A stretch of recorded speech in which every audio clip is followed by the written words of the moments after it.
Yeah, that happened. What's going on, everybody? Welcome to the Knicks versus Pistons Game 5 post-game show. I'm your host, Troy. Shout out to Knicks Nation. Shout out to the chat gang. I see all of you in here, and I appreciate you guys. You guys know I'm going to get to the game and break down anything, but I got to pay the bills here really quickly. So I got to ask for anybody who's not subscribed already, please go ahead, do me the biggest favor you could possibly do me and hit that subscribe button. Make sure you have notifications on as well, too. That way, anytime we go live, drop any videos, any shorts, any content at all, you will get notified. You'll be able to view it, see it, and respond to it and engage with me. Now that we got that out of the way, let's focus on tonight's game. Now, I'm going to break down all of the games. So I don't want to spend most of the opening here talking about it, but I do want to mention or really talk about one thing for me that is the reason I created this title. Everybody sees the title, right? If you didn't, let me repeat it for you. Excuse me. The Knicks make a major mistake. Your question, what is that major mistake the Knicks made in Game 5? Well, the answer to that is actually multifold because there are so many issues that the Knicks actually had. But there is one specific issue that I'm thinking about. And I actually want to ask all of you guys, if you are in this situation, what would you do? Because I know what I would do. And this is why when I always get at Tom Thibodeau, I say, I don't get at him without him giving me something to get at him for. We have on our roster the clutch player of the year, the most clutch player in the NBA this season, whatever you want to say. I understand Detroit's in the bonus. I understand we have one timeout remaining. But you know what else I understand? We win in the fourth quarter because of Jalen Brunson. I understand getting Josh Hart in the game was just as important. But as a coach, why do we win? How have we been winning in the fourth? It's because of Captain Clutch, even if it's your last time out. Given how the game went and everything that went down, I would have absolutely used that timeout, got Jalen Brunson back into the game, and let the chips fall where they may. Yes, I know Mikal Bridges hit that crazy three. Yes, I know OG Anunoby hit that amazing three. But would we have been in positions to hit those threes if Jalen Brunson was in the game already? If JB was in the game and was playing the final couple of minutes rather than getting in the game in 27 seconds left. That, for me, was the major mistake. And the Knicks doing that cost them this game. It wasn't the only mistake. I'll give you guys that. There were a lot of issues on top of that. It was the calls, the way they were calling the game, the way the Knicks were shooting, lack of shooting, the defense, the third quarter collapse. We're going to talk about and cover it all. I told you there are a multitude of issues, but when you're late in game in the fourth quarter, you have the most clutch player in the league on your team, and he is waiting at the scorer's table to check in. That is the adjustment that you make. Why? Because in the fourth, Jalen Brunson is Captain Clutch, and the main reason we have won almost all the games we have won in the fourth quarter. That's why you put him back into the game. We are going to talk about each and every part of this game, break down the quarter-to-quarter breakdown, the team stats, where I had the most issues with this game, and some places where actually the Knicks shined. If you can believe that, the Knicks actually had some shining moments in a loss. We're going to break that down as well, too. If you're enjoying the content, now is the perfect time to hit that subscribe button and have notifications on as well, too. So that way you don't miss any new content when we drop it on the channel. Without further ado, let's get started. The Knicks make a major mistake and lose Game 5 against Detroit. Now, as I mentioned, there were a number of issues during this game. It is not one specific issue. However, I have been mentioning adjustments since I was blue in the face when talking about this postseason. And the reason I mentioned that was because of the final couple of plays that we had. They're in the bonus. We have a timeout left. I'm putting it in your guys' hands. You're the coach. You heard what I would do. You know what I would do. You already have my answer. You're the coach, guys. Tell me. Final timeout. We are down only a few points. That game is close. You have the most clutch player in the NBA waiting at the scorer's table. One final timeout left. What are you doing? What are you doing? Are you calling the timeout and bringing JB and Josh back into the game? Or do you let it play out in the exact same way and hope and pray that maybe that final possession bounces in the Knicks' right favor, and then we rush up the court and try to take a rush shot, and maybe we think that wins the game, when potentially putting the most clutch player in the game could possibly give you the best chance? And how do we know that? Because we've seen it over the course of this entire series. What would you do? Because that's what I would like to know. Because this game, in my opinion, even though lost on a number of levels, that adjustment was the biggest mistake the Knicks made all game long. And there's no other way to look at it. I don't care how you want to look at it. You can flip it to me in 100 different ways. This is not talking about anything else besides coaching, adjustments, and understanding what your team needs in that moment. Did we need Deuce in the game at that moment? Or did we need the most clutch player in the league in that game at that point when the game was on the line? You be the judge. Because I already did. So you be the judge. Without further ado, let's jump into the comments, see what you guys have to say about tonight's game, get your takes, and see where you guys are with it. So Cody says, Thibs made the most bonehead call ever. Eddie says, 51 games, not just because of him, because the team effort. He ain't the only one that can't win it all. Ain't no Air Jordan. Stop talking crazy, bro. I love you and what you do, but you're talking crazy. Hey, I appreciate you, Eddie, but like I said, I am not only blaming Tom Thibodeau. If you listened, there are a number of issues that I blamed. The third quarter collapse, for instance. The way the Knicks and they play defense consistently, that's an issue. The way they tried to stop Cade Cunningham, that was another problem. Offensive issues, the inability to make a shot or create other shots, ball movement. Eddie, I could go on and on. But if you want me to ignore one of the major issues of the game, I will not do that. I'm never going to do that. I can't. Because that is a major issue that we potentially are ignoring because you want to say it's about all of these things.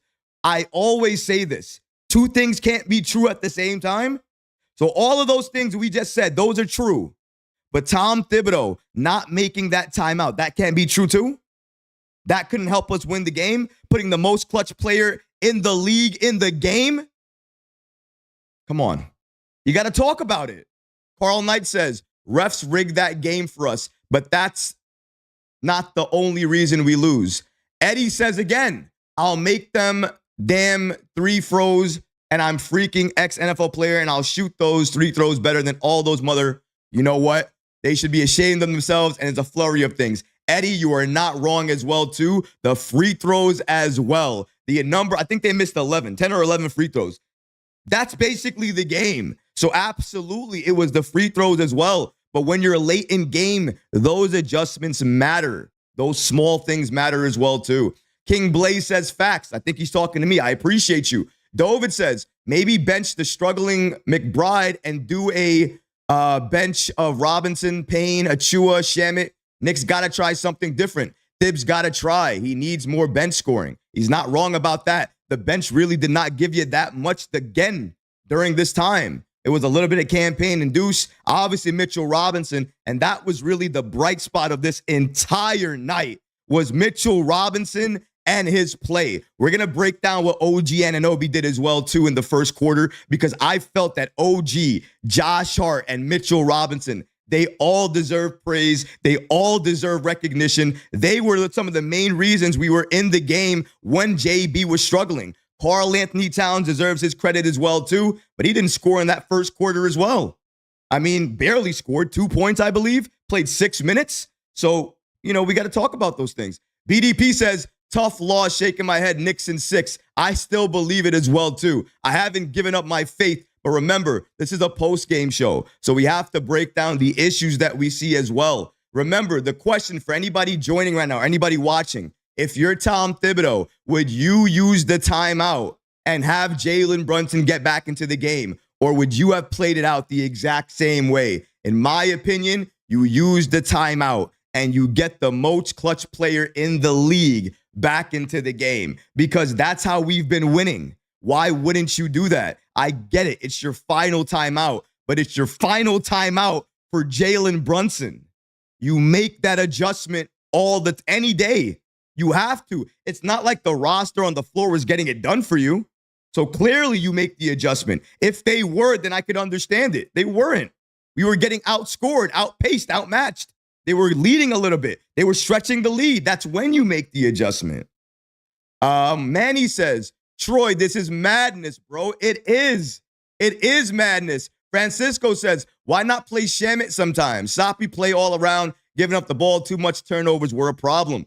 Cody says the game was still in hand, but you've got JB and Josh hanging out watching. Craziness. I'm glad somebody agrees with me. I thought I was going crazy thinking that I'm the only person who would have called the timeout there. I feel like I'm going insane. Nobody else would do that? For the most clutch player in the league, you're not calling a timeout?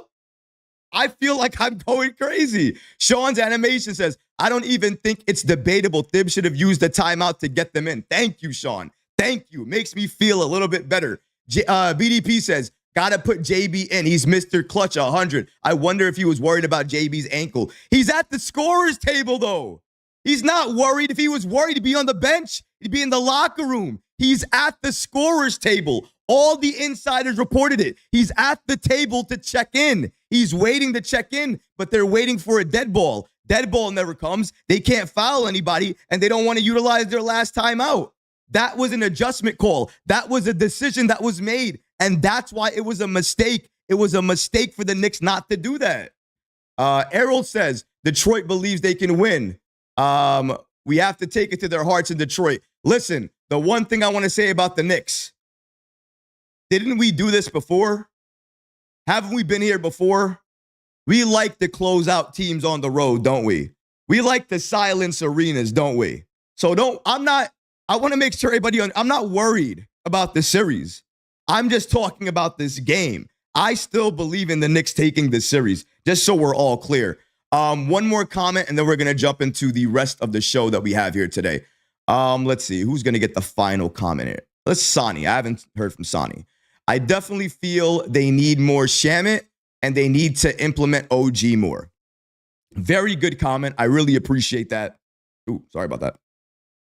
I do agree that Shamit does need some more minutes. When we break down the players, the minutes that they played, who he played, actually tonight, I don't have as much of a problem with the bench usage. Now, some of you guys may look at me and think that's crazy, but he actually played the bench way more this game than he did really any other game. Now, you could make the argument that he could be adding to the bench, expanding the bench, but that's a completely different argument. If your argument is he didn't utilize the bench, I'm going to show you why that's actually incorrect. He did utilize the bench, maybe not in the ways that we want, but utilization, that was there. But let's get into it real quick and let's break it down. Like we discussed, the Knicks had this game in their hands. They were leading going into halftime, even though it was a very slight lead. But then the halftime collapse, the third quarter collapse. It happens again. And when we break it down, and we're going to do it right now, actually, just because we should break down all this information. But like I was saying, that third quarter breakdown was the downfall for the Knicks. It led to us being in a hole, and it led to Detroit continuing to build that lead. Now, yes, we were able to tie it a few times, but that doesn't matter because unless you're able to get the lead, sustain the lead, and keep the lead, tying the game is only just that. Tying it, giving yourself a chance, but not getting to the next step.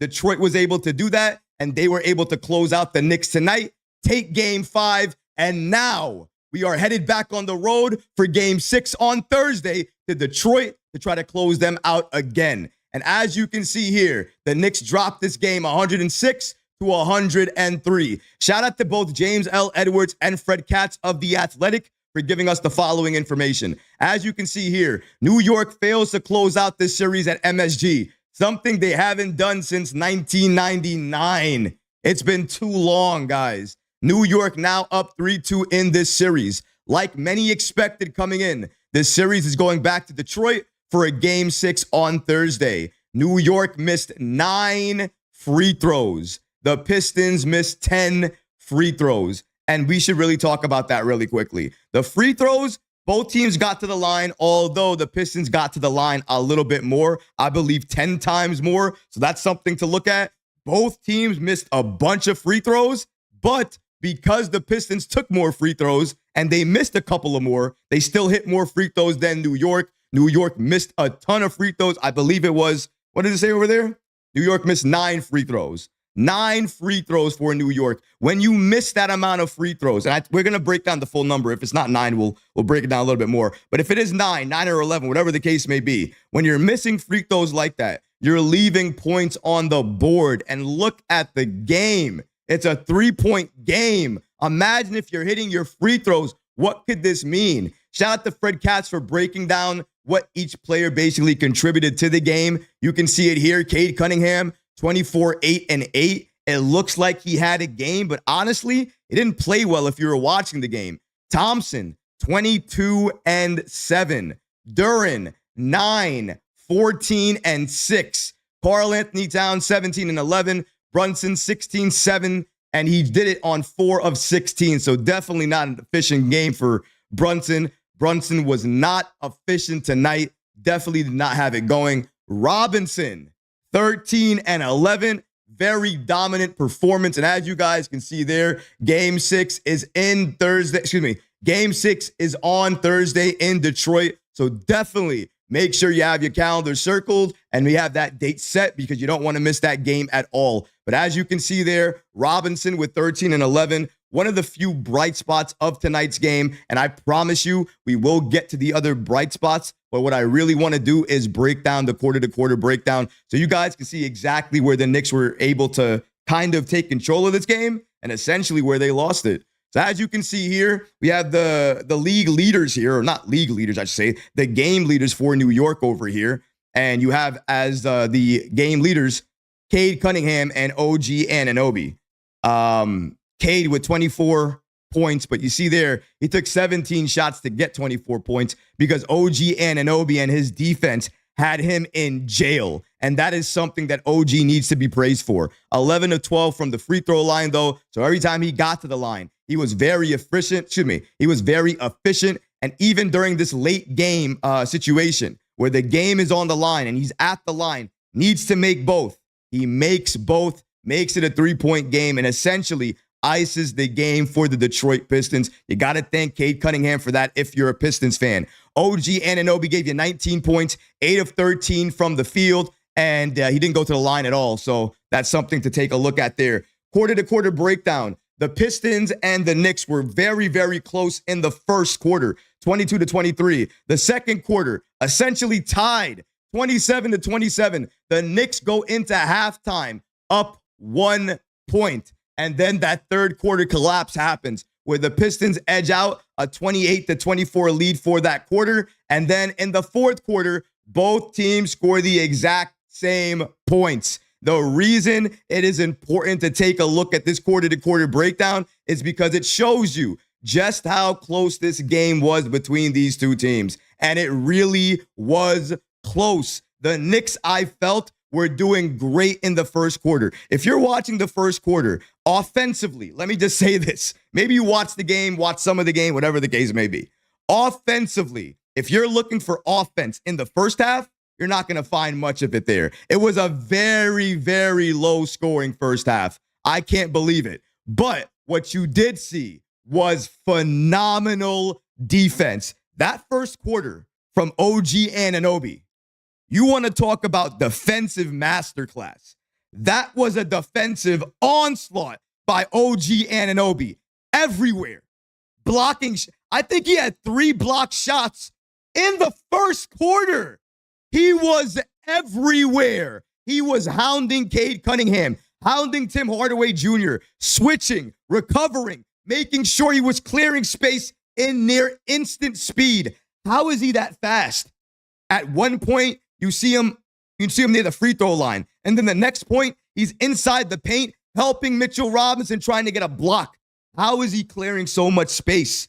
OG Anunoby and his defense, extremely impressive. And when Jalen Brunson didn't have it going, when Karl-Anthony Towns made 1 point and only played 6 minutes in that first quarter, and you see there, the Knicks were able to still score 23 points. You're wondering to yourself, how? How do the Knicks only score 23 points? How did the Knicks only score 23 points when Jalen Brunson and Karl-Anthony Towns are not really doing anything? And how are the Knicks able to score those points? Very, very easily. Because OG Anunoby was hitting some good shots. You had Mikal Bridges hitting some good shots. You had Josh Hart going coast to coast. And this is how the Knicks are able to keep somewhat of a lead, not really a lead, but keep themselves into the game going into that second quarter. And then in the second quarter, we see Karl-Anthony Towns finally start doing his thing. OG Anunoby finally turning it up even more, not only on his defense, but also on his offense. He's attacking. He's shooting threes. He's doing what he needs to do for this Knicks team to try to keep us into the game and make sure this game does not escape us. Because when you see your stars struggling, not getting anything going, you have to do it yourself. You have to put it on your back. The Knicks were able to do that. They fought. It was a back and forth affair. Extremely physical yet again. Another physical game, very aggressive, very tough, but the Knicks are in it until the second half. That third quarter, let's bring it back up again. New York Knicks scored 24 points in the third quarter to the Pistons 28. But you see, when you listen to it like that, it doesn't sound like a lot until you realize that I believe until around 5 minutes to go, 6 minutes to go, around that time frame, the Knicks at that point had only scored, I believe, 7 points, 8 points. And here was the worst part. Here's the worst part about everything that happened. In the first half, the Knicks had 11 assists as a team. In that third quarter, with about 4 minutes to go, 4 minutes and 38 seconds to go in the third quarter, they had 2 team assists.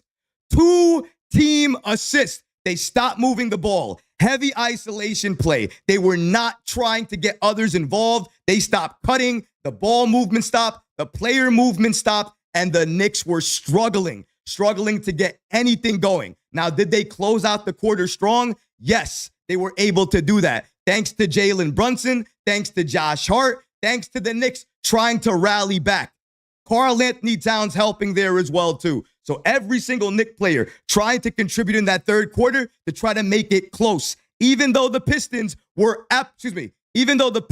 were up at most by 10 points, the Knicks battled back. We were able to get back into this game. And then in that fourth quarter, again, another close fourth quarter, back and forth again. We are tying this game in the fourth quarter. We are so close. And then it's almost like instant. We see what happens during the game. The Knicks making baskets, but then they are struggling. Besides Mikal Bridges, who really couldn't make a basket throughout any other quarter in the game, Mikal Bridges is having a heater in that fourth quarter. Really, nobody else can make a basket. Even Captain Clutch, He really makes one more basket when he checks in around the 7-minute mark in the fourth quarter. And then he has the injury happen. I'm not even sure what really happened. When they're showing the replay, he's guarding somebody. It looks like a misstep. And then it looks like the ankle that he injured before, he has a little bit of a misstep on it. So it looks like he's injured. He needs to come out. Josh Hart, obviously, with the bad fall that he has, he needs to come out. So when both of these guys come out and they both are out of the game, we are wondering what's happening to Hart, who goes back into the locker room. Jalen, who goes back into the locker room. We don't know what their status is. And then they're at the scorer's table. They're at the scorer's table with, I don't even know how many minutes left. I think three and change left, around that. I had to check. But they were at that scorer's table for several minutes. But the Knicks, again, had no fouls to give. They didn't want to foul the Pistons because the game was so close and they only had one timeout remaining. They elected not to do anything, keep playing the same way, and then they bring in Jalen and Josh with 27 seconds to go. What are they going to do in that time with the game so close? The Knicks, and I give them all the credit in the world, the Knicks did what they needed to do as best as they could to try to execute to close out that game. Credit to OG Anunoby. Credit to Mikal Bridges. They hit 2 threes that nobody expected. Even myself, I was on the edge of my seat thinking the Knicks had a chance to win this game. But when you put yourself in a position to have to make those hero-making shots, you're going to run out of them. At some point, you're going to run out of hero-making shots. And the Knicks had one too many. OG hit one. Mikal hit one. We needed another one. We needed McBride to make the first free throw and miss the second. He misses the first. He has to miss the second. And that's all she wrote. And it was close a couple of times. Even that final possession, you guys remember, the ball is bouncing near our way. We almost have the possession. We're going to run back, maybe get a Hail Mary 3. But it doesn't matter. The ball still goes their way. It is what it is. They make the free throws. We're still not able to close out the game. And now we're going back to Detroit for a game 6 in Detroit. New York still has an opportunity to close it out. We're up 3-2, but it was disappointing, especially if you're like me and you wanted Tom Thibodeau to use the timeout in those final moments when the game was on the line. And you know Captain Clutch could help because he always seems to help you when you need the help. Every single time in the fourth quarter, we've leaned on Jalen Brunson, and he has been the answer. So we have to realize that. A couple of things that I want to look at before I go back to the chat here is the team stats. As we can see here, the Knicks shot 43.3% from the field, 36% from three, 15 turnovers, 49 rebounds. Conversely, the Pistons shot 42.4% from the field, 27.6% from three. So the Knicks, even though they didn't shoot that great from three, they still shot better. But they had more turnovers than the Pistons. That's something to notice because normally the Knicks are around 10 or 11 turnovers. So way more turnovers than before. And in the boards, the Knicks actually win the boards battle this time around, but we still lose the game. We're going to break down some other key stats in terms of why we lost the game. But this is very important to note. The Knicks win rebounding, and we've been losing the rebounding battle a lot. We are increased in turnovers here. And that, honestly, is one of the main reasons we lost. The amount of turnovers, the lack of free throws, all of these couple of things here. Let's before we take a look at the full team stats, I want to break down what our all-stars did. You guys saw the graphic there really quickly. After I do this, I'm going to go back to the chat to get your guys' opinion as well too. But I want to break down what our stars did today, because I spoke about it, right? I spoke about in that first quarter how Jalen didn't have it going, Cat didn't really have it going, and how we had to lean on OG Anunoby, Josh Hart, Mikal Bridges, those type of players that we had, and they really did help us get it done. However, we still needed our stars to show up, and unfortunately, it shows you some nights they're not going to have it, and it's going to be sometimes by defense, by them taking bad shots, or just some nights your shot just not falling. And when it comes to Jalen Brunson, 4 for 16, I want to say about 7 or 8 misses for Jalen Brunson was likely misses from him that he would have made in any other game. They're point blank layup, some of them, and he's missing them. Jalen Brunson in game 5, 16 points, 4 of 16 from the field, 7 of 10 from the free throw line, 4 turnovers. Very unlike him with the turnovers. Definitely need to see more from Jalen Brunson. When it comes to, and we should mention as well too, that Brunson also had 7 assists. I didn't mention that because it wasn't on that graphic, but he also had 7 assists, in case anybody was wondering. When it comes to Karl-Anthony Towns, he had 17 points, 11 rebounds, 5 of 14 from the field, and now we're all heading to game 6. Shout out to both of these guys for giving us the information here as well too. My normal graphic guys didn't have the information available, so I wasn't able to get it for you guys. Our stars need to do a little bit better offensively. Also defensively a little bit better, but I do like, and I do want to say, Jalen Brunson defensively on Tobias Harris, I might do that matchup a little bit more. Because even though Brunson is small, Tobias doesn't seem to know how to get around him. So he shoots around him and takes more difficult shots. So I might want to explore that matchup moving forward because I thought that Brunson didn't do a bad job on Harris when he was matched up with him. Even though he has a very, very significant height advantage over Brunson, I didn't really see it when Brunson was on him a few times. Something to look at there. But our stars need to do a little bit better. I think we saw tonight, Jalen Brunson didn't really have the magic for the entire game. And when we needed him to have the magic, he was by the scorer's table. With Karl-Anthony Towns, he didn't do it in the first. He had a great second quarter. He had an okay third quarter. He tried to do some things in the fourth, but could not get it done. And really, nobody could make a bucket. There were so many. Here's the thing. Here's why the Knicks lost the game. Here's what I'm going to break down before I go to the chat. Okay? You ready? Knicks lost this game primarily because of how we played in that second half. The third quarter was all about trying to feed Mitchell Robinson when Mitchell Robinson was trying to be open inside the paint, trying to cut, trying to get some type of availability, and we're forcing passes to Mitchell Robinson. Those turn into turnovers. We're trying to force passes through traffic. That's going to cause deflections, steals, all of these things to happen. That's exactly what was happening. Not only that, you're giving the Pistons confidence. Their confidence makes them play better defense. They were playing better defense. The Knicks defense slipped a little bit. They were playing better inside. They were attacking. They were getting to the line. We couldn't do anything about that. We were giving them a little too much space, especially when they were shooting. We were falling for some of their fakes. One of the other things that we were doing is we were fouling a lot and we were complaining a lot. And because we were complaining, we were in the backcourt and they were running in transition, trying to get back up the court, and they were scoring easily, getting easier baskets. Also, another thing that we have to talk about is it's had it in my head. Got to go back to the stats for you. Give me a second to break it down here for you. Where was it again? I had it at the tip of my head. Now I'm trying to remember it. What was it? Free throws. Thank you very much. Okay.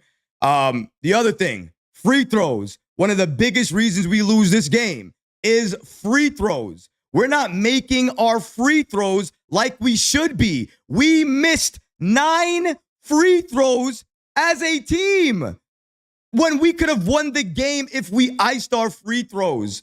This is the problem. We are leaving points on the table there. We are not making the adjustments that we need to make. And defensively, it is not consistent. We play a certain way in the first half. It drops in the second half. In the third quarter, we have collapse after collapse after collapse, and we keep battling back. If we play the way we played in the first half, in the third quarter, we might be blowing out the Pistons. Think about that. Imagine that. That's how poorly we've been playing. It's something to take notice of. Before we break down the full team stats that I just looked at and all of the rest of the things that we have to talk about for today, I want to go to the chat again and see what you guys have to say, get some more takes from you guys. So if anybody's watching right now, here's the perfect time to actually get that at the chat. It was 11, right? Thank you guys. It was 11. I appreciate that. I knew, because you see here, the graphic I have here says New York missed 9 free throws. But I knew when I looked at one of the graphics I had and I looked over here, it does say for free throws, 16 of 27. So the Knicks did miss 11. So I appreciate that, guys. I thank you so much for catching that. Let me say that one more time right over here so I can get that back for the cut that I do when I drop the video for tomorrow. So as mentioned, shout out to the chat. I appreciate you guys. As mentioned, another issue again is that the Knicks missed 11 free throws. They missed 11 free throws. They left 11 points on the boards, on the table. You can't leave 11 points on the table and expect yourself to win a close game like that. You need to hit your free throws. You need to play consistent defense. You need to be able to be a third quarter team. You can't have a collapse like that. You need to be able to generate offense for yourself and other people. You need to be able to move the ball. You can't have heavy isolation play. You cannot force passes that do not exist. Stop me when you need me to stop for all the reasons we lost this game. Let's go to the chat real quick. Shout out to you guys. I'm going to take a drink here.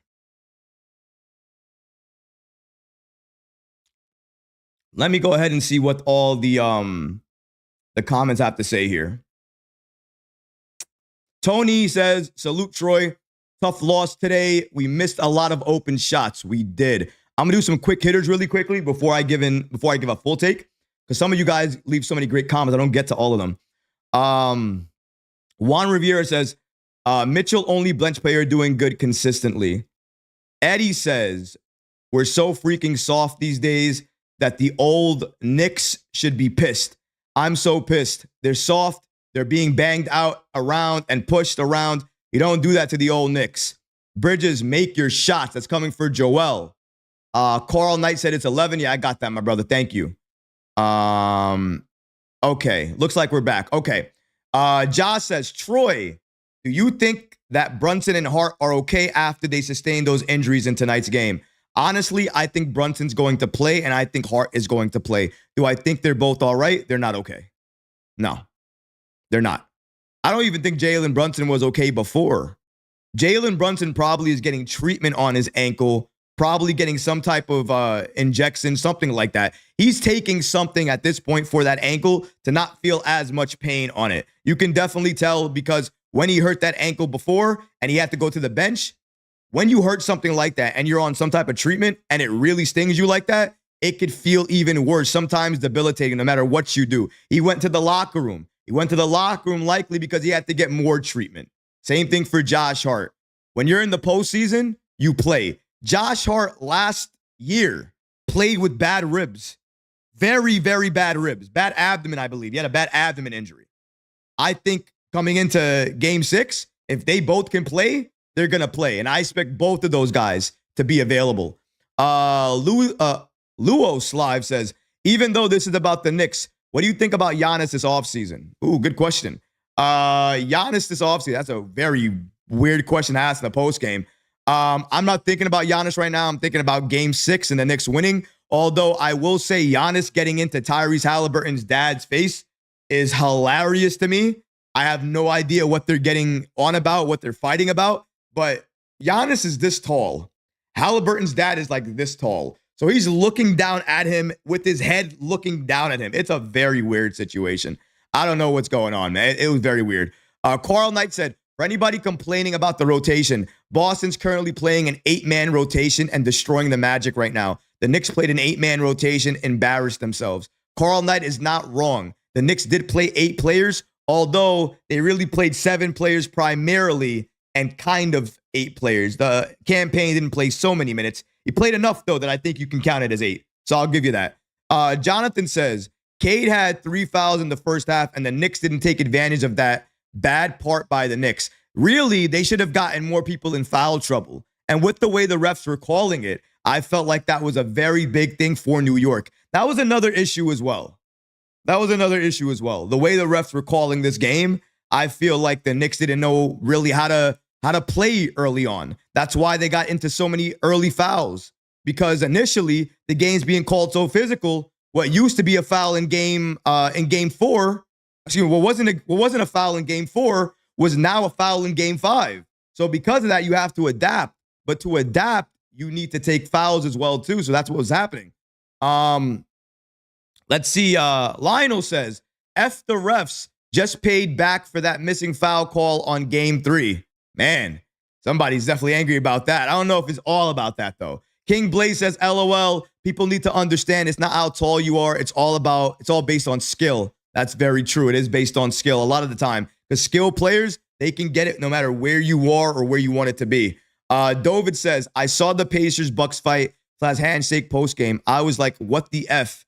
And as long as the Knicks fix their mistakes from today, and of course, stop arguing with the refs, they'll win in 6, I believe. Tell me how OG gets called for a foul tying his shoe, Carl Knight. That was the weirdest play to me. How is OG Anunoby at the side there, just tying his shoe? It was Tim Hardaway Jr., right? Tim Hardaway Jr. runs into him, and he gets called for the foul. You just give somebody away free throws. And another thing as well, too. Did we all miss the goaltending by Tobias Harris? When I forget who it was. Was it OG? I don't know if it was OG or I'm trying to remember who exactly was. I think it was OG. OG goes up, I got to remember who it was. But I remember a Knicks player goes up. Tobias Harris looks like it's a block, but it's not a block. It's a goaltend. And the Knicks would be up 2 more points at that point. Maybe it's an and 1, and the game is tied. You never know. I'm just saying, I saw it, you saw it, we all saw it. It was Mikal, right? It was Mikal, bruh. I thought it was OG, but Mikal makes more sense. Yeah. Mikal Bridges going up and getting that shot goaltend out. It's crazy to me, man. Great question, Carl. Questionable refereeing. OG even didn't walk into him. That's true. Let's see. Live said, when I see Mikal like this, I regret the trade from the Nets. It was Mikal Bridges, not OG Anunoby. Yeah, they got me. Well, some people are saying it's OG. Some people are saying it's Mikal. I thought it was OG initially. Let me check. You guys are making me wonder now. I don't know. You guys are going to make me check. Man, so many people are adding me on social media because of one of my posts. Let's see here. Hold on. Where is the foul? I know Knicks Muse has it. I'm just going to their account. Give me a second. I want to see who's that foul on. Yeah, it was Bridges. Yep. Let me lower this really quickly. If anybody, I don't know if you guys can see it. Okay, I'm not gonna do it like that. It's just weird. I'll just put it on. I'll put it on the video edit that I do in the morning. But yeah, it was Mikal Bridges. So Mikal Bridges is obviously fouled. Not really fouled. It's a goaltend, and those points should have counted. Those points should have counted for New York. It was a clear goaltend. We all saw it. Let's see here. Corey says, Troy, salute. I know you're disappointed. We will win game 6. Have faith. Love you, bro. Always. Thank you. I appreciate that. Yeah, I'm definitely disappointed. I wanted this win. I wanted Knicks in 5. I wanted to celebrate. I wanted to yell and scream. I wanted to be really happy. It was terrible. It was a heartbreaker for me. It really was a heartbreaker because I wanted the Knicks to do a little bit more. I expected a little bit more. One last comment, and then we're gonna break down the team stats and whatnot. And you know what? I think I might just close with a few thoughts, and then we're gonna get out of here probably a little bit earlier than expected, just because it's late. Game lasted a bit longer than expected, and honestly, guys, it's a loss, and I'm not even thinking straight. I can't even remember some plays during the game because I'm so heated about the final plays of the game. So I can't even think about what player I'm even upset about right now. Last is going to be Ja. Ja says, JB Bickerstaff and Nick Nurse are besties with all that complaining. Bickerstaff wants to act all oblivious to the call that the Pistons are committing on the Knicks. You know what? It's not really him. A lot of coaches do that, Ja, where they want to not see something, but see something else. It's just another way for them to ride for their team. I don't see anything really too crazy about that. I expected from Bickerstaff, but the complaining that he always does really does get out of hand at times, because sometimes when the Pistons are doing certain things and you don't see him get animated about anything, maybe if you're saying in the postgame, oh, well, I'm not upset about anything, well, then maybe show it on the sideline sometimes. If you know they're calling it like that on one end, and you're only asking for that, then maybe don't get so animated when they're not calling it for you because they didn't call it on the other end. You got to keep it balanced, JB. But you know what? Thanks to JB, because JB Bickerstaff has been clutch for New York, wasting all of his challenges each and every single game. He has done that better than any other coach in the postseason. So thank you very much, JB. You will always be very good for New York for doing that. But what I do want to do right now is break down the team stats, because breaking down the full team stats and also looking at the player breakdown, the minutes breakdown, who played what, who played what, how many players played, taking a look at all that. I want to review all that because it does tell you a lot of information, especially some people who are complaining that Tom Thibodeau didn't play the bench. He did play the bench, but maybe he didn't play the players that you wanted him to play. And that is just a little bit different. Wait, do I not have another? I want to see if I have another graphic here. I do not. Wow. I am missing a Mitchell Robinson and Josh Hart graphic. So I'm going to spend a lot of time on this next slide with Mitchell Robinson and Josh Hart. And I'm going to include that into the video for tomorrow. All right. And here we are. Full team stats. We got the minute breakdown for each player, what they did, what they contributed, and all of that good stuff. I'm going to start with basically what everybody's talking about right now, and that's the minutes and the bench. So credit to Tom Thibodeau. Yes, I said credit to Tom Thibodeau, even though I criticized him to start the show because he deserved that criticism. But remember what I said. Two things can be true, right? He deserves the criticism. He absolutely does for not playing Jalen Brunson and calling the timeout. But he deserves credit for playing the bench, because he did play the bench more than he did any other game this series. Mikal Bridges played 38 minutes tonight. OG Anunoby played 39 minutes. Karl-Anthony Towns played 35 minutes. Jalen Brunson played 36 minutes. Josh Hart played 36 minutes. Mitchell Robinson played 23 minutes. Deuce McBride played 22 minutes. So that's already 7 players. And then Cam Payne played 12 minutes. So if you want to call that a 7.5 rotation, an 8-man rotation, I'm right there with you. Now, do I think he should have played Cam Payne a little bit more? 15, 18 minutes? Yes, I do think so. Do I think he should expand the rotation?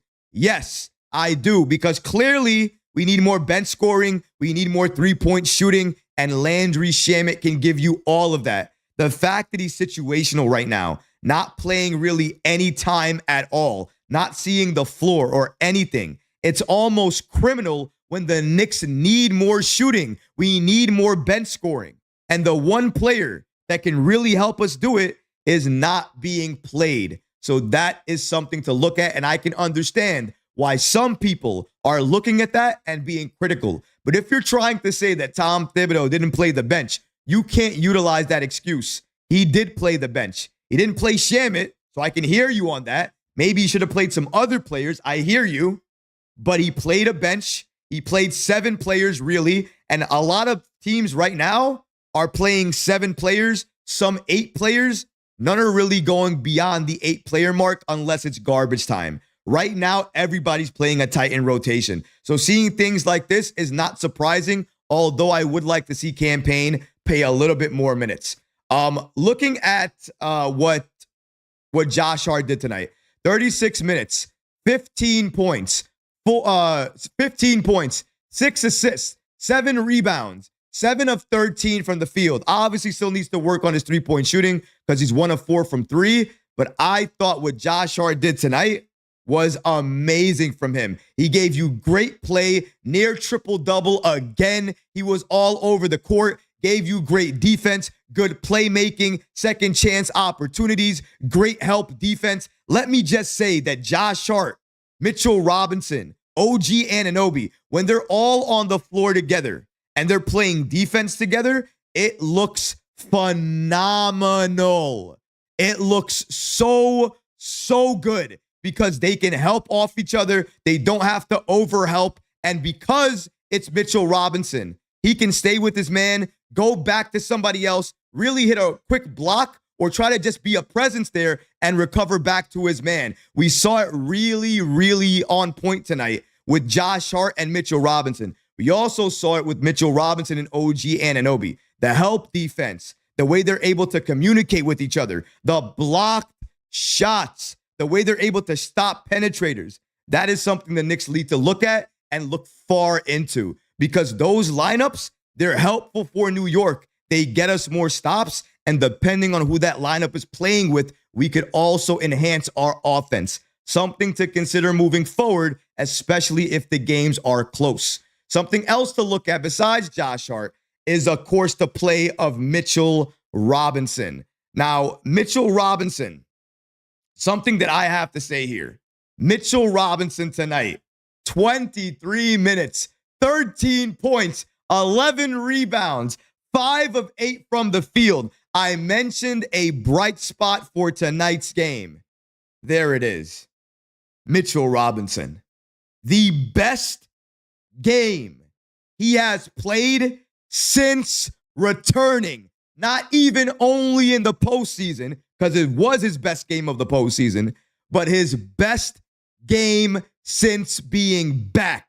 Rebounding monster, especially in that first half. He was getting offensive rebounds, second chance opportunities. He was blocking shots. He was getting into the passing lanes, getting deflections. The Knicks were looking for him actively in the third quarter because he was really one of the only people getting something done, getting the Knicks on the boards. One of the reasons the Knicks were actually in this game was because of Mitchell Robinson and the points he was giving us. And that's something that has to be acknowledged. But the Knicks were forcing too many passes to him in that third quarter. And those forced passes really hurt the Knicks. They turned into a lot of turnovers and a lot of transition buckets for Detroit. And that was not good. But Mitchell Robinson himself, his play and everything that he did, I don't know how you can't give this man even this much praise. That was amazing basketball for Mitchell Robinson. Obviously, you hope and wish that in the fourth quarter, he can do a little bit more for your team. He can get you additional rebounds and whatnot. But obviously, when it's a closeout game and the other team knows that, they're going to play like that. It was a back and forth affair. And I truly, fully believe, and I'm going to say this on record because I believe it. If Tom Thibodeau makes that adjustment, if he puts Jalen Brunson and Josh Hart into that game early, the Knicks win this game. We close out this series. I fully believe it. Absolutely 100%. Captain Clutch is not something that we all make up. I don't say Captain Clutch because I want to do this. I'm not doing it for that. He didn't win Clutch Player of the Award because people like Jalen Brunson being undersized and scoring in the fourth quarter a couple of times. The stats back it up. The play backs it up. He backs it up. We've seen it. Jalen Brunson gets it done in the fourth quarter. So who do you play in the fourth quarter? You play Jalen Brunson. That's it. You play Captain Clutch. You play the player that gives you the best chance to win. What is Tom Thibodeau's favorite line? We have enough, and we always do our best to go out there and win the game. Did he do his best tonight? You be the judge. You answer that question. That's what we got tonight from Josh Hart and Mitchell Robinson. In my opinion, again, two very good bright spots. OG Anunoby, another good game from him. Bounce back game, really, because he struggled last game with his offense. Tonight, he looked way better with his offense, 8 of 13, but he needs to take a couple more shots for me. However, I'm not going to blame OG Anunoby for the bad offense here. The bad offense was really a team effort there. It's not just OG Anunoby. If anything, he was part of the reason why the shooting numbers were so good for the Knicks, because he was as efficient as he was. Taking a look at the full team stats here. I'm going to break it down because I always do. I don't even have to look at it. I don't. You guys know what I'm going to say. I think I say it every single post game. Assist. 19. 19 team assists. You know what that means? That means we passed the ball 11 times as a team in the first half, and then in the entire second half. The entire second half. They passed the ball 8 times as a team. 8. How do you get it done with 8? How? How could you ever get it done with just 8 additional assists as a team? Isolation play did not get you here. Ball movement, team movement, moving without the ball, cutting. Those are the reasons we have beaten the teams, stay in games, and beat down teams. When you move away from the formula of success, what happens? You are going to fail. You are going to lose. And that is what happened with the Knicks. They stopped passing the ball. And Detroit had more passes than New York tonight. The Knicks had 19 assists as a team. The Pistons had 21. Both of those are bad, but 19 is just awful. Turnovers, we already went over, but the Knicks can't turn the ball over 15 times. That is additionally bad. We also beat them in the paint. We beat them in the paint 52-48, and we still lose. We are winning in key areas that we should win in if we want to win the game. But because of other areas where we're struggling, we end up losing the game. It just can't happen that way. It just can't. And going back to the free throw percentage here. Knicks shot 59.3% from the free throw line. Conversely, the Pistons shot 72.2% from the free throw line. Right there. Right there. You guys wanted to know, right? One of the major reasons we lost, 59% from the free throw line, and you turned the ball over 15 times. You can't really hit threes like that anyways. You expect to beat teams like that? This can't. It's not going to work. Missing so many free throws. Ladies and gentlemen, we missed 11 free throws, 16 of 27 from the free throw line. It's just you need to be able to do more in order to be the team that you want to be. The free throw disparity, 36 free throws to 27. That right there is eye-opening. The Knicks should have gotten to the line even more because they had the Pistons in foul trouble for a long time. They should have attacked the matchups and gotten to the line more. So definitely the free throw should be higher for New York, but the efficiency should be way better. 59% is not good enough. It's never going to be good enough. It can't be. Look at the amount of steals. The Pistons, 9 steals to the Knicks 5. And a lot of those steals was because the Knicks were trying to force passes inside. Passes they didn't have to force inside. That is a big problem. The last big problem here is the bench scoring. Now, tonight, the bench scoring for New York was the biggest, Tonight, the bench scoring for New York was actually better than it ever was in any other game before. Tonight, the bench gave you 19 points. 19 points. That is much different than a Knicks team that gave you 9 points. Before that, 4 or 5 points from the bench. So 19 points, we'll take that any day of the week. However, the players that are likely going to get you those points consistently is not going to be Mitchell Robinson. It's likely going to be Deuce McBride and Campaign. But Deuce McBride and Campaign didn't do a lot of that scoring. It was Mitchell Robinson. And if Mitchell Robinson can't get those buckets the next game, who else on the bench is going to do it? Because how many games are we going to have to see Deuce struggle? Campaign, kind of get some buckets, not get some buckets. And then when he gets back into the game, if he does get back into the game, I should say, he doesn't even look like the same player anymore. not as hot, not doing the same things. Are we going to still ride that lineup out there? Are we still going to utilize it? These are certain things that we have to understand. Certain things that we're looking at here when it comes to the bench and the scoring and what we need, because we're going to need efficient and consistent scoring each and every game moving forward. And if Mitchell Robinson will not be that consistent scorer, then who is? I thought it was supposed to be Deuce McBride, but it's not. It hasn't been. Shamet is situational, clearly. Campaign, some games he's in, some games he's not. And when he's in, he can kind of get it done, right? He does hit some big shots. So we got to give that to him. He's not efficient all the time. Sometimes he takes shots he shouldn't take. And sometimes I can understand why Tom Thibodeau won't play him, because he's, contributing to so many fouls.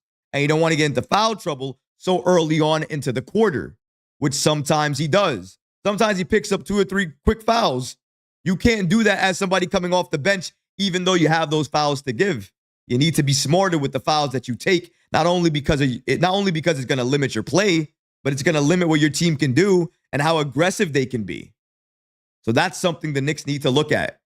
But New York, I'm just so disappointed. Let me take another swig of this, guys.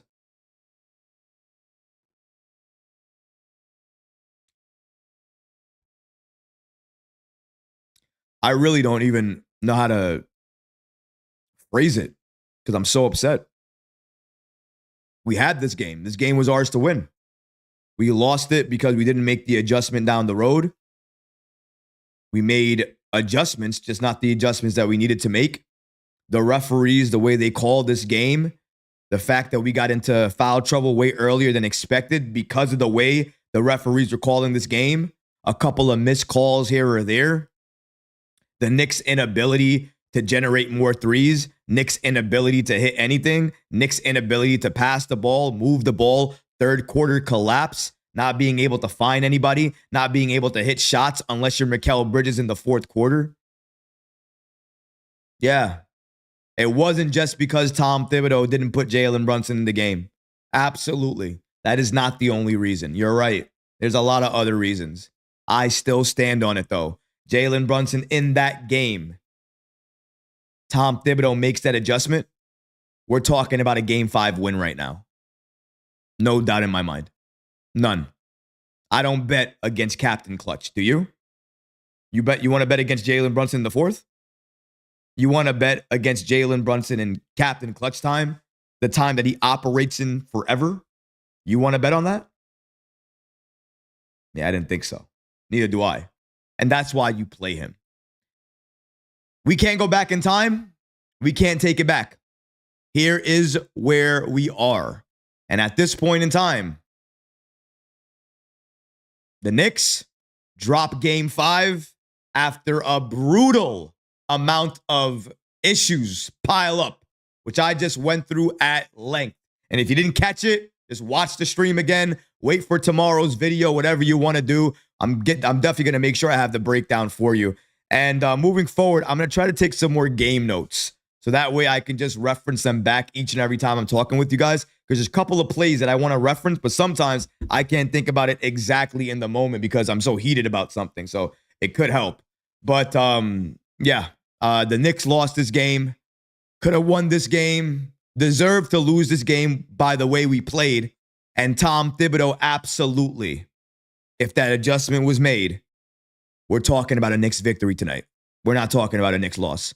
And I'll say that till I'm blue in the face. If you agree with me, leave it in the comments. You disagree with me, leave it in the comments. You're going to do that anyway, so might as well just let me know now. But that's going to do it for the post-game show. I'm done as of right now. But as I normally do, I'm going to go to the chat. I'm going to get some of your comments. And also, if you guys want to give me any topics for my roundup topic that I normally do to end, my roundup segment that I normally do to end the show, which is basically a collection of topics that I'm going to talk about. Today, it's only 2 topics, not that many. But if you want to have a topic for me to talk about, maybe Giannis or whatever the case may be, add it to the list and maybe I'll talk about it as part of the roundup for today's end of show. Let's go to the chat, though, and see what we guys have. All right, guys. Eddie Let's see. You are definitely AP a big. Okay, I'm not going to read that one. That looks like a baseball conversation going on over here. All right. Let's see who's talking about the Knicks tonight. Let's see. Donnie says the right adjustments needed to be made. Donnie, what was the right adjustment? What did you want to see Tom Thibodeau do? That's a good question, actually. What was the adjustment that Tom Thibodeau should have made that he didn't make? Anybody want to give me something? What is the adjustment Tom Thibodeau should have made that he did not make, that you wanted him to make? You guys already know what mine is, right? I want him to play the captain in the fourth. So that's my adjustment. What about you? Where are you guys at? Pacers Stink says, nobody better be worried. It's impossible for Detroit to win 2 in a row. This game was tough, but what doesn't kill you makes you stronger. Knicks are going to make the adjustments. This feels like game 593 Eastern Conference Finals. Yes, sir. That's going back years. My goodness. Shout out to the chat gang. Donnie Mack says, put in Mitch instead of McBride. Ooh, that's another good way to do something as well. Although I think they needed the scoring and they needed the 3-point shooting as well. And McBride's supposed to give you that. Ja says, I think a proper adjustment could have been expanding the bench more. Yeah, absolutely. You wanted to see Shaman in there potentially. I could have definitely saw that. Let's see if there's any more comments. I know it's late right now. People got to go to bed. People got to go to sleep. People didn't want to stay awake for half these polls. I wish I could have done it earlier, guys. I tried. The game kept lingering on and on, man. The foul calls, man. The number of free throws, it extends the game. Cody says, needed that timeout. Thibs had a brain fart. I agree. 100%. I don't know how anybody can fight me on that. You can't fight me on not putting in the most clutch player in the game. Donnie Mack says we needed the stops more than anything. We did need stops too. We tried to get stops. We actually had a couple of good looks at the basket and a couple of possessions where it could have been a stop, but the ball kind of rolled over to the Pistons anyways. Eddie says you probably live upstate New York to hang with the big boys here in the Bronx. And all right, there's no need to keep going at each other. I don't know what you guys are even talking about at this point. Jay Bear says, what was the chance that Cat and Brunson were going to be off tonight? Probably not high. Both of them being off at the same time? How often does that happen? I don't think it happens a lot, does it? Normally one of them has it going, or at least if one of them is struggling and the other one isn't doing as well, they're still doing enough where you're not saying, wow, he's really struggling. But both stars, they really struggle tonight. So I agree with you on that one. Namar says, I think Thibs needs to play young players more like Tyler Kolek and Landry Shamet. Shamet, yes. Tyler Kolek, no rookie's going to see any time in the postseason, my boy. That would be nice to see some playoff Tyler Kolek. Not going to lie. I do in the back of my mind wish I could understand what it would look like. But I'm no fool. I know we're not going to see the rookies. The rookies are likely only situational. And even at that point, they have Achua. They have Achua. Huck Porty's probably another player they could put in, but they're not going to want or rush to put him in. Achua is probably going to be the next backup that they'll even think about putting in if they go to anybody else. He's situational right now anyway, so that's something else. They're not even playing the players that they would play if they could play them. So, it's kind of hard for me to see any players getting any time, especially if they're rookies. Let's see here. Let's see. Donnie says, we all got this year, y'all. Don't argue with each other. Listen, it's a loss. So everybody's going to argue a little bit, but let's kind of keep it civil. Let's not talk about where we're from. We do this, we do that. You're small, you're little. Keep it basketball. Let's keep it ball. As long as you keep it ball, things usually work itself out. And that's how I usually go about things. I think that's basically all for tonight. And I can't blame you guys, man. It's a loss right now. I wouldn't be hype as well, too. You guys can see it in my face. I'm not hype. I didn't get any extra topics for the roundup segment for tonight's show. So I'm going to start it off really with the things that I want to talk about. And before I do that, I want to go to the Twitterverse here to make sure I'm not missing anything that just came out. Because you know how things are in the NBA, things come out of nowhere, and I don't want to miss anything. I don't like missing anything. Let's see. Let's see. I'm just looking to see if there's anything worth talking about here. Where's Jalen at? Okay. I'm just seeing if there's anything that went viral, guys. You got to give me a second. Okay. I'll address this, considering the fact that it's the only thing that I'm seeing right now. Right? Yeah, that's it. Yeah, that's it. All right, so I'm going to talk about this Jalen Brunson message really quickly. And I'll probably play it for you guys as well, too, if I can do it. But a couple of things on the roundup. The first thing we're going to talk about is Jalen Brunson addressing the late game situation. Essentially addressing the fact that no call was made there, and also the adjustments as well, too. So let me just see if I can tie that all up together with another topic that we have on the list. Maybe it just is just that one. You know what? We're going to tie that with the third quarter collapse because I think they all go together. So Jalen Brunson, when he was talking to the media after the game, he said the following: "It's really important first for the first couple of minutes.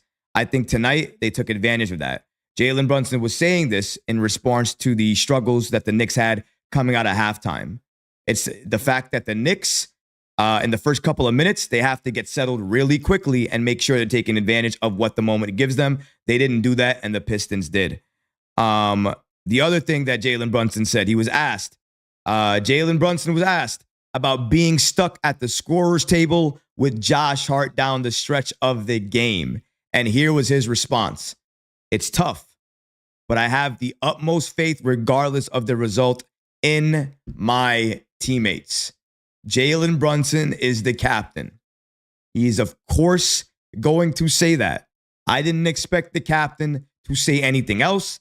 I didn't expect him to throw Tom Thibodeau under the bus, throw his teammates under the bus, or anything like that. He said exactly what captains say. But he did say that, and he started it out by saying, it's tough. It is tough because he wants to be in the game. He wants to be part of the game during that situation because he knows it's his time to operate. It's his time to shine. Some people don't agree with me. Some people don't agree with this take. But Tom Thibodeau, during Game 5, absolutely needed to call the timeout and get your most clutch player in the game. There were a lot of issues that happened in Game 5. A number of them. Missed calls, the fact that the Knicks were turning it over so many times, forced passes, the fact that the Knicks were not passing the ball as freely as a team. All of these things played a part in the Knicks losing this game. I am not saying that at all. It's absolute. But the fact that Tom Thibodeau did not play his most clutch player in clutch time when he had the opportunity to do it because he wanted to keep the timeout, just because you never know when you're going to need it. It's just absolutely ludicrous to me. I understand the situation. I understand the position that you're in, but you need to understand where the team is and their position. You can win this game if you make the right adjustments. You can win this game if you put in the right players. But that didn't happen. Tom Thibodeau elected to keep both Jalen Brunson and Josh Hart. And noticing, I'm mentioning more Captain Clutch than I'm mentioning Josh Hart because I really feel like Jalen Brunson in the game was the game changer. Josh Hart definitely helps, but I'm not mad about Hart as much as I'm mad about Brunson because Brunson is the closer, is Mr. Clutch. He is the guy you put back into the game. If you're going to make any adjustment in the game, any at all in that final sequence, you make the adjustment to put Jalen Brunson back into the game. That didn't happen, and New York, including Jalen and Josh Hart, had to watch as the Knicks players on the court watch the Detroit Pistons take whatever tie game we had there and not run away with it, but run far enough away with it to where the Knicks could not catch up, and they stole game 5 from us because we tied the game. We absolutely could have stole this game and won this game and celebrated a game 5 victory, but we were not able to do that because the Pistons stole this game from us. And one of the major reasons the Knicks allowed the Pistons to steal this game, it's going to game 6. It's going back to Detroit,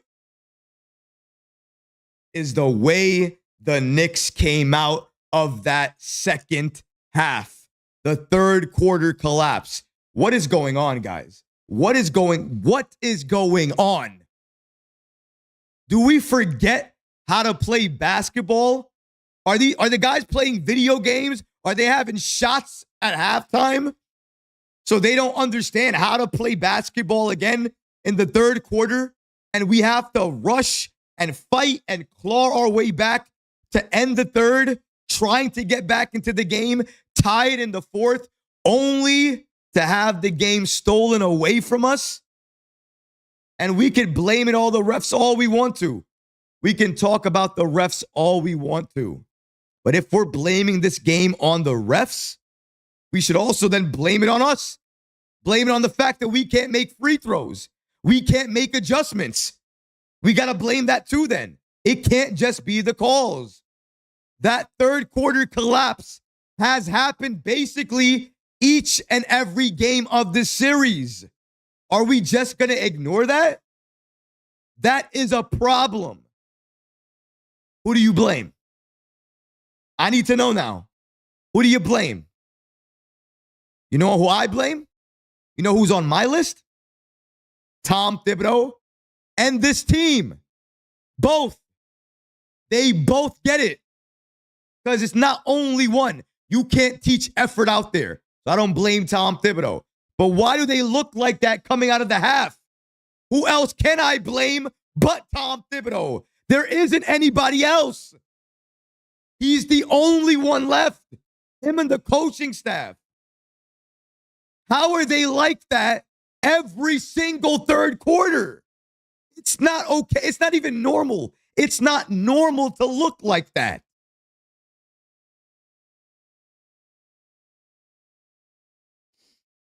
It's so frustrating when you see your team play at this level, when you know they can play at this level.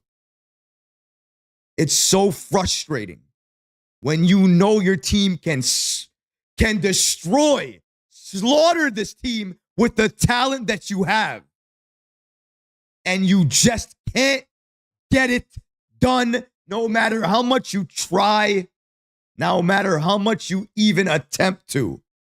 You just can't get it done when you need to get it done, even though you try to push yourself in those moments.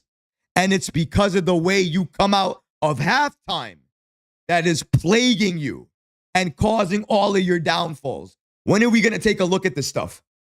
When are we going to talk about this? Is it only going to be me? Am I the only one that's going to call out all of these collapses and then I look like the bad guy again because I'm making something out that I shouldn't? This is a problem. We all know that, right? We want to talk about the bench. Are we not going to mention this either? The collapses are a problem. Excuse me. Let's see here.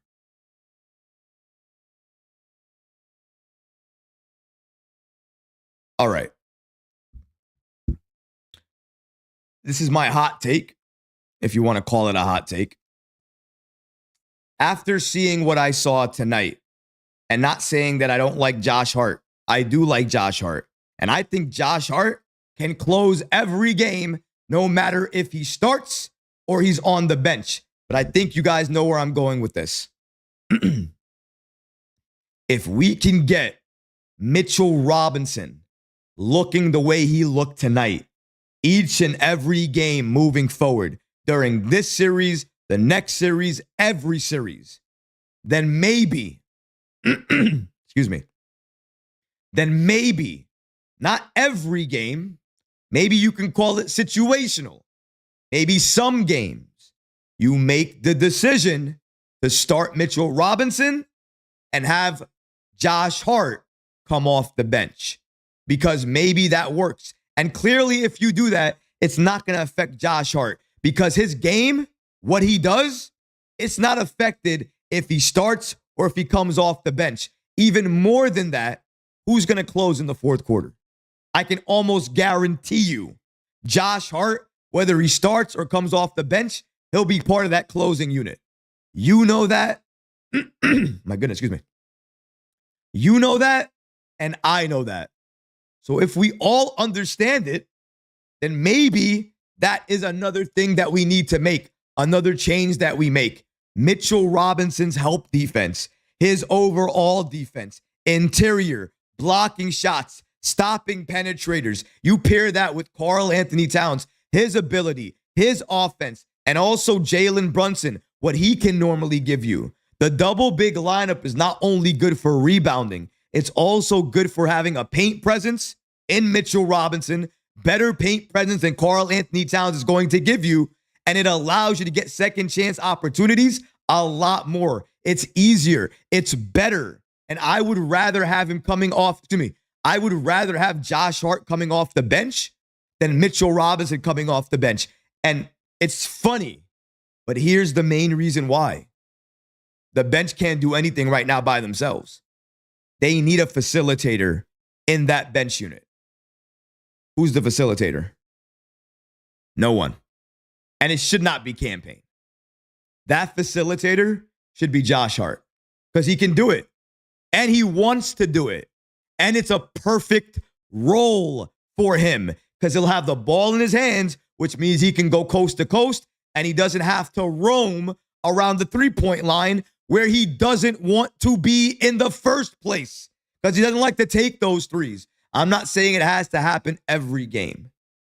But if we can make that adjustment, some games where it makes sense and we know having Mitchell Robinson start will give us the best chance to win on the boards, which might give us the best chance to win the game, then maybe that's something that you do. Maybe if you see somebody dominating inside, you put Mitchell Robinson in there immediately because you know he can stop that.